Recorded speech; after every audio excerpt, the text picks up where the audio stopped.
is more from the antiferro and it is less from the ferromagnets.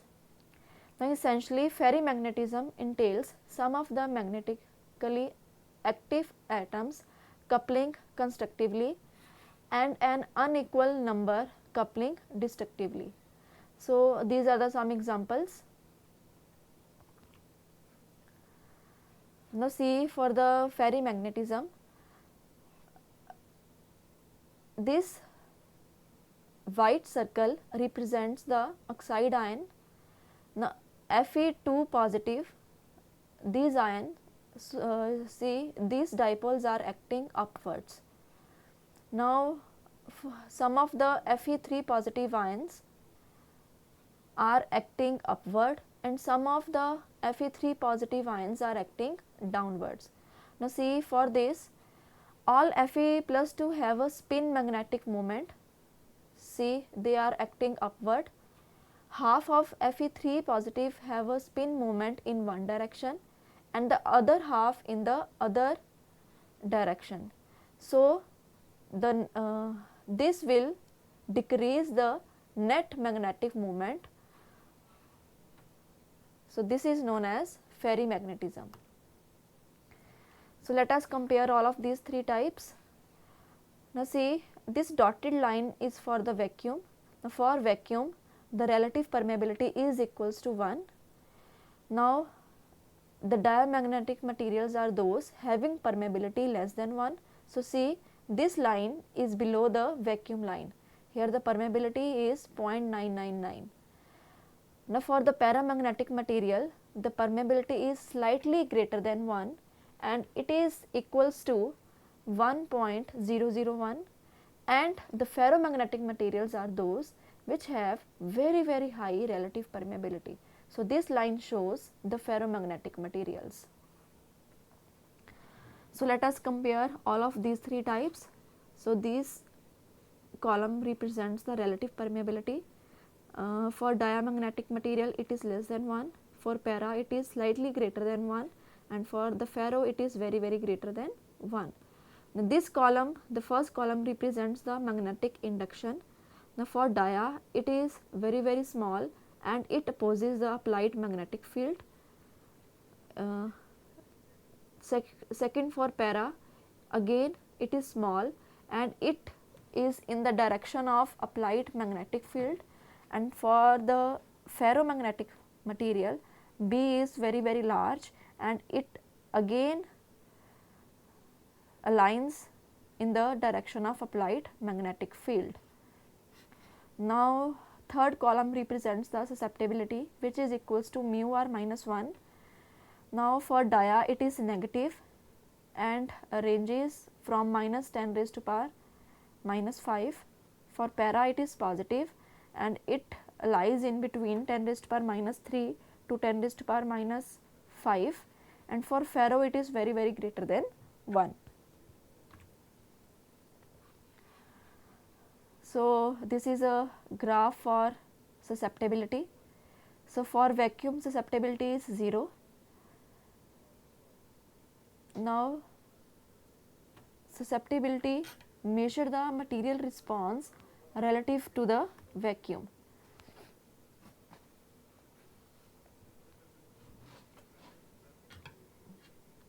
The next is Curie temperature.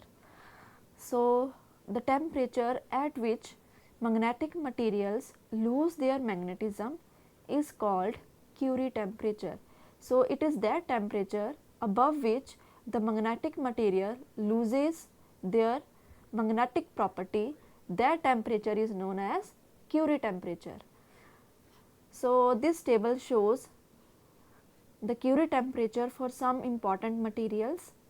First is permalloy. Its Curie temperature is 420 degree. Mu metal 430, standard 500, hypernic 510, silicon iron 690, and supersilicate is 710.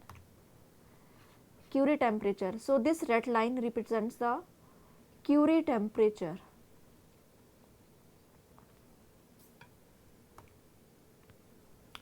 So see, above a critical temperature called the Curie temperature, all the ferry and antiferromagnetic materials behaves like a paramagnetic materials. Means all these material, ferry and antiferromagnetic materials, they no longer possesses a spontaneous magnetization and they become paramagnetic materials above the Curie temperature. So remember, ferromagnetic materials, ferrimagnetic materials and antiferromagnetic materials, they behave as paramagnetic materials above the Curie temperature or critical temperature. So again, for the diamagnetic materials, the dipoles are aligned opposite to the applied magnetic field, means they have opposing nature. For the paramagnetic materials, they are aligned themselves in the applied magnetic field, and for the ferro and ferri, they are strongly aligned in the direction of applied magnetic field. So for the diamagnetic material, these are the dipoles that they have arranged. So some of the important facts: if the magnetic permeability mu exceeds the free space permeability mu naught, then it is said to be a positive magnetic susceptibility, and the material in question will either be paramagnetic or ferromagnetic. Means you can differentiate whether it is a paramagnetic material or ferromagnetic material. If mu m is less than mu naught, then it has negative magnetic susceptibility and the material is said to be diamagnetic material. So you can say that for the positive susceptibility, the material may be either ferromagnetic or paramagnetic, and for the negative susceptibility, the material is deadly sure it is diamagnetic. So see, let us compare the para and ferromagnetic materials. So here we have taken the magnetic field density to the applied magnetic field strength. So this paramagnetic material have a linear relationship between B and H, but for the ferromagnetic material this relation is non-linear. So see, this is a non-linear graph, but for the para this is a linear graph. Means as you increase H, the B is increasing proportionately, but for the ferro, as you increase H, B is increasing, then its value is not linearly increasing. In addition, if you decrease H for the ferromagnetic sample, the B will not decrease in the same way as it decrease. So see, for the ferromagnetic material, if after some point, if you decrease the value of H, then the B will not decrease as it will increase. So because of the domains, ferromagnetic substances will retain a permanent B field after magnetization.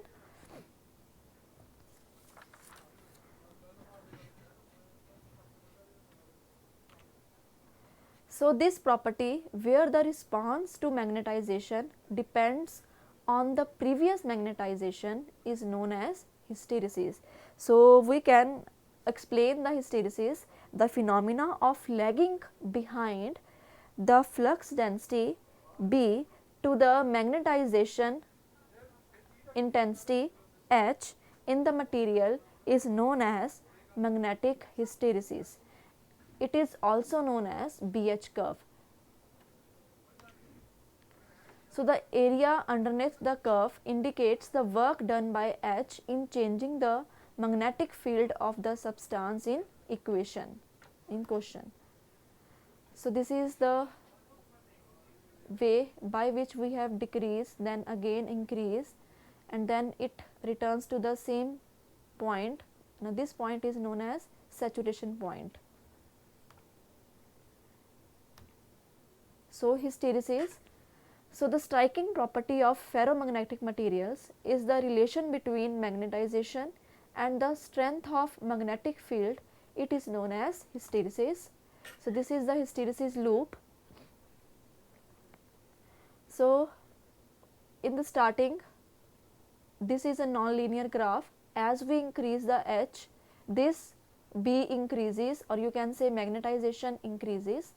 After the saturation point, P point, as you increase the H, this curve starts decreasing. Means you can say that this B decreasing, but it will not attain the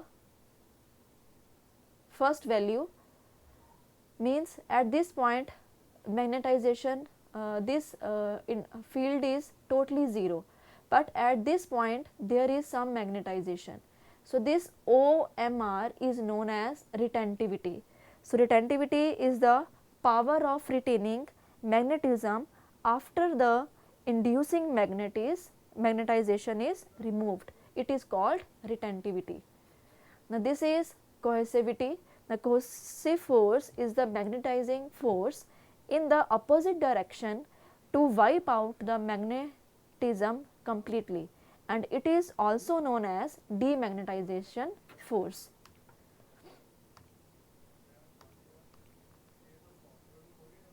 So retentivity, time for which the magnetic material can retain magnetism after the magnetizing force becomes 0 is called retentivity of the material, and the retentivity of hard steel is more than that of soft iron.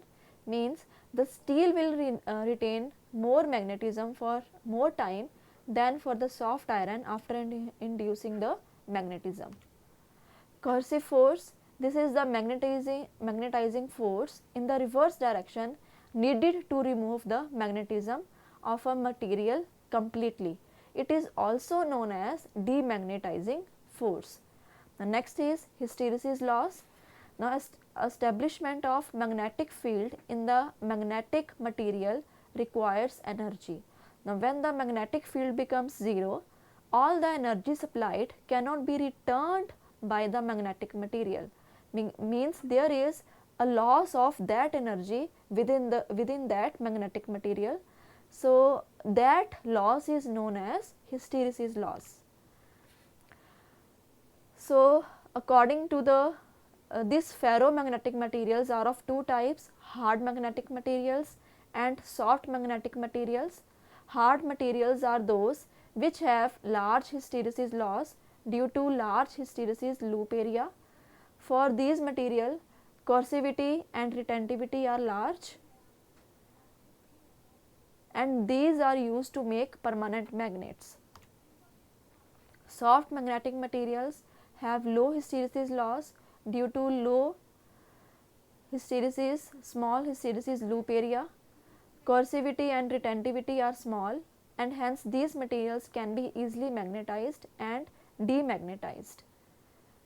These materials have large value of permeability and susceptibility, and these are used to make electromagnets, and examples are iron silicon alloys, ferrous nickel alloys. So applications of soft magnetic materials, these are used for iron silicon alloys, permalloys, sanders, soft ferrites, amorphous alloys, and nanocrystals. So some revision for the magnetic materials. Diamagnetic material have permeability less than 1, paramagnetic materials have permeability slightly greater than 1, and for the ferro it is very greater than 1. Now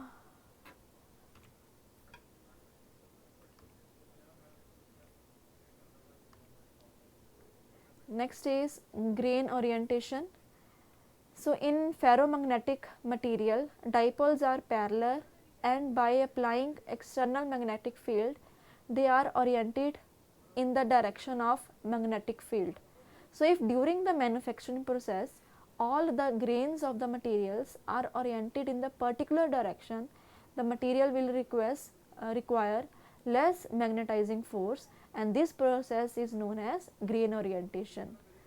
So the cold rolled grain oriented silicon steel is used for making the transformer cores.